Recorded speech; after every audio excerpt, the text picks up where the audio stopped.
Alam mo ba yung feeling na nag-craving ka, tapos wala kang budget, tapos yung craving mo ay yung mahal na mga ingredients. Kaya ito, wala akong pera. Napag-isip-isip ko ang mahal ng cravings na to ha. Gatas pa lang ang mahal na.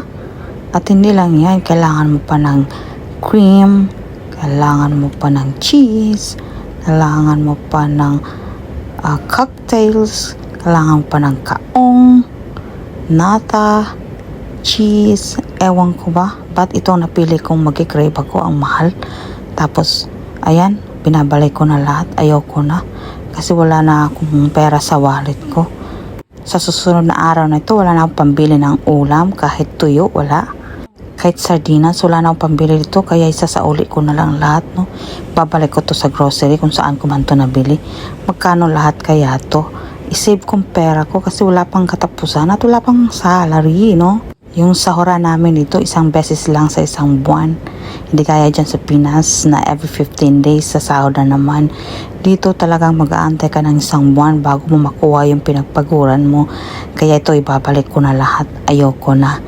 Tama na yung pagkikrave na yan. Pwede ko naman tong kainin ng magiging milyonaryo na ako. Doon ko kainin lahat ng mga kinikrave ko. At sana masahuran na ako, no, para makabili na din ako ng pang cravings ko. Kaya naman, baka naman dyan, Mr. M, bigyan mo na ako ng ads on Reels para makakrave na ako ng mga ganitong pagkain. Bihira lang tayo makakain ng mga ganitong pagkain pag may okasyon, lalo na pag Pasko. Kaya dapat ito hinahanda sa Pasko lang, hindi sa normal days kasi wala tayo budget eh. What you doing? Ano yan? Because catering is life, but TikTok is lifer. So, kayo, Dani. Nagbago isip ko. Tagal lang nagkikrave ako kaya tinuloy-tuloy ko na yung paggawa namin ng macaroni salad. Grabe ka,